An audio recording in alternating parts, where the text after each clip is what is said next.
Hello दोस्तों, स्वागत है आप सभी का टू द पॉइंट के एनवायरनमेंट एंड इकोलॉजी के सेशंस में।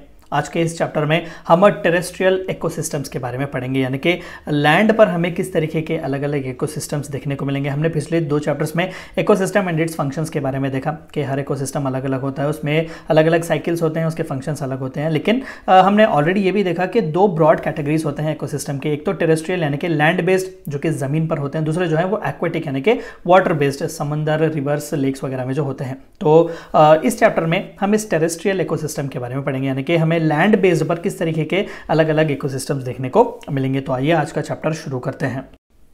The interrelation between organisms and environment on land constitutes terrestrial ecosystem। Land पर किस तरीके से हमें ऑर्गेनिजम्स और एनवायरनमेंट के बीच रिलेशंस देखने को मिलेंगे, उसकी पढ़ाई को जो है हम टेरेस्ट्रियल इकोलॉजी कहेंगे।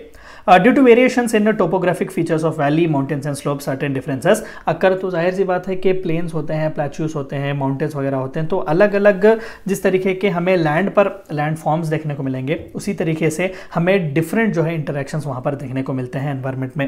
These differences are reflected in both materialistic and biotic diversities। तो वहाँ पर जिस तरीके के लिविंग ऑर्गेनिजम्स हैं या फिर नॉन लिविंग ऑर्गेनिजम्स भी जो है, माउंटेन्स वगैरह या फिर वहाँ पर सॉइल वगैरह भी जो है वो किस तरीके से चेंज होंगे, वहाँ पर किस तरीके के चेंजेस जो है हमें देखने को मिलेंगे, वो भी जो है रिफ्लेक्ट किए जाते हैं। यानी कि ये जो जिस तरीके से वेरिएशंस हमें देखने को मिलते हैं वैलीज, माउंटेन्स वगैरह, तो वहाँ पर जिंदगी में जो बायोटिक एबायोटिक जो कंपोनेंट्स हैं उसमें भी हमें डिफरेंस देखने को मिलेगा।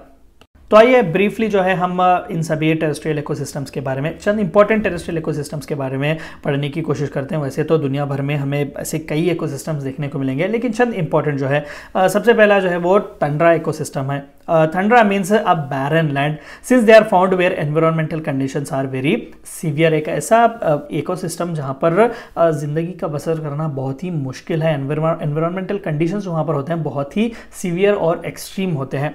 There are two types of tundras. तो टंड्रास को जो है अगेन टू टाइप्स में हम क्लासिफाई कर सकते हैं। एक तो Arctic tundra extends as a continuous belt below the polar ice cap and above the tree lines in the northern hemisphere. तो नॉर्थर्न हेमिस्फीयर में खासकर आर्कटिक वगैरह में हम अब जब हम देख सकते हैं तो एक्सट्रीम वेदर है वहाँ पर।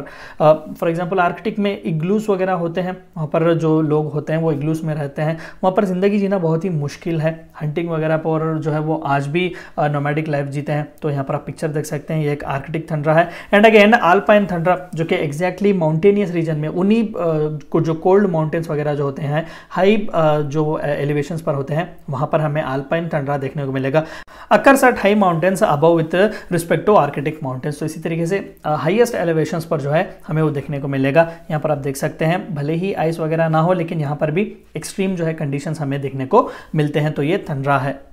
फॉरेस्ट इकोसिस्टम, यानी कि दुनिया भर में अलग अलग फॉरेस्ट हैं, अलग अलग कंट्रीज, अलग अलग कॉन्टिनेंट्स में, और हर फॉरेस्ट का इकोसिस्टम अलग होता है। देखिए, हम इन ब्रीफ जो है इन सभी के बारे में पढ़ेंगे। मैं आपसे फिर से रेकमेंड करूंगा कि जब भी आप एनवायरनमेंट के लिए प्रिपेयर करें, इन सभी के बारे में, फॉरेस्ट इकोसिस्टम्स के बारे में इन डिटेल पढ़ें। तो सबसे पहला टाइप या फिर सबसे पहला जो फॉरेस्ट इकोसिस्टम में देखने को मिलता है वो है कॉर्निफेरस फॉरेस्ट। आप पिक्चर्स वगैरह देख सकते हैं। तो कॉर्निफेरस जो फॉरेस्ट वगैरह होते हैं वो ज़्यादातर उनके लीव्स जो है नीडल बेस्ड होते हैं, यानी कि नीडल्स की तरह होते हैं। ये ज़्यादातर नॉर्थर्न यूरेशियन प्लेट्स वगैरह में हम देखने को मिलते हैं। Northern parts of Asia, Europe and north America में जो है हमें कॉर्निफेरस फॉरेस्ट देखने को मिलते हैं।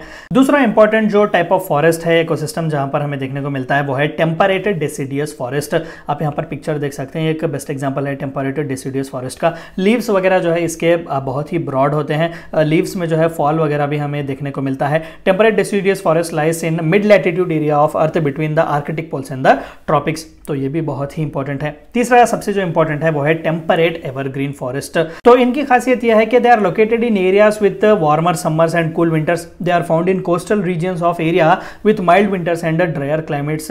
These forest are dominated by large trees and various plant life. बहुत ही एवरग्रीन होते हैं, वहाँ पर अबंडेंट रेनफॉल वगैरह भी हमें देखने को मिलता है।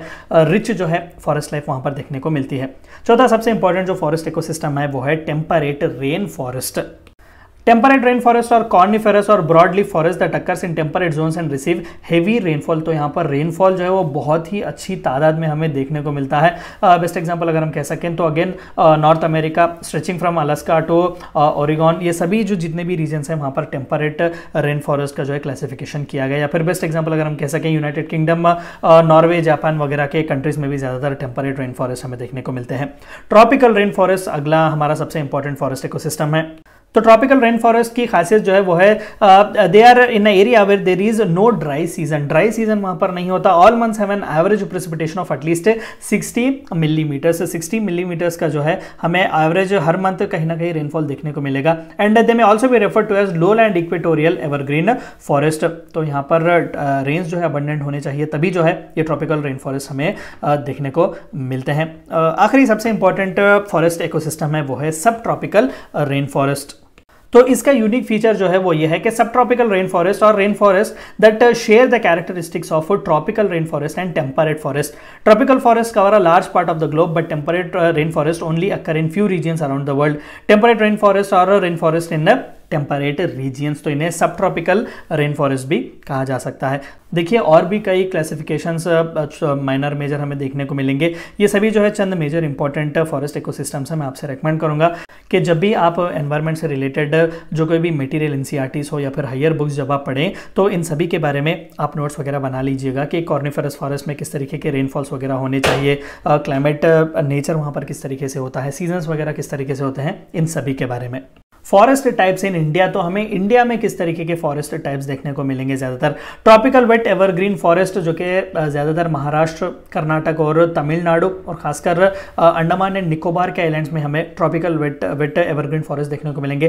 केरला में भी जो है हमें मेजर पार्ट जो है वो ट्रॉपिकल वेट एवरग्रीन फॉरेस्ट देखने को मिलेंगे। दूसरा इंपॉर्टेंट जो फॉरेस्ट टाइप जो इंडिया में मिलता है वो है ट्रॉपिकल सेमी एवरग्रीन फॉरेस्ट। ये भी जो है कहीं ना कहीं महाराष्ट्र, कर्नाटक और तमिलनाडु के रीजन्स में हमें देखने को मिलता है। Tropical moist deciduous forest, best example अगर हम देख सकें तो अगेन वेस्टर्न घाट्स का जो रीजन है, नीलगिरी हिल्स वगैरह, अगेन जो 250 से लेकर 1000 मीटर के एलिवेशन तक है, केरला, कर्नाटक और तमिलनाडु के स्टेट्स में हमें ट्रॉपिकल मॉइस्ट डिसिडुअस फॉरेस्ट देखने को मिलेंगे। दरअसल इंडिया में मेजर जो फॉरेस्ट टाइप है वो है tropical moist deciduous, littoral and swamp. They are mainly found in Deccan Plateau, saline coast of Gujarat, Rajasthan and Gulf of Kutch, eastern coast deltas, Kashmir and Ladakh के सभी रीजन में जो है हमें लिटोरल एंड स्वाम्प्स जो है वो ज़्यादातर इस तरीके के फॉरेस्ट जो है हमें देखने को मिलेंगे। ट्रॉपिकल थॉर्न फॉरेस्ट, ये भी अच्छी खासी तादाद में हमें इंडिया में देखने को मिलता है। आंध्र प्रदेश, कर्नाटक, महाराष्ट्र, तमिलनाडु और तेलंगाना जैसे कि रीजन में। श्रीलंका में भी जो है हमें ट्रॉपिकल थॉर्न फॉरेस्ट जो है वो बहुत अच्छी तादाद में देखने को मिलता है। और आखिरी जो टाइप हमें फॉरेस्ट टाइप इंडिया में मेजरली जो देखने को मिलता है वो है ट्रॉपिकल ड्राई एवरग्रीन फॉरेस्ट, जो कि मेजरली आंध्र प्रदेश और तमिलनाडु के रीजन्स में हमें देखने को मिलता है। और खासकर जब आंध्र प्रदेश कहेंगे तो विशाखापट्टनम के नैरो कोस्टल स्ट्रिप में जो है हमें इस तरीके के ट्रॉपिकल ड्राई एवरग्रीन फॉरेस्ट देखने को मिलेंगे। ये थी चंद बातें आपको जाननी थी टेरेस्ट्रियल इकोसिस्टम्स के बारे में और चंद इंपॉर्टेंट फॉरेस्ट इकोसिस्टम्स और उनके क्लासिफिकेशंस के बारे में। Thank you for watching my video.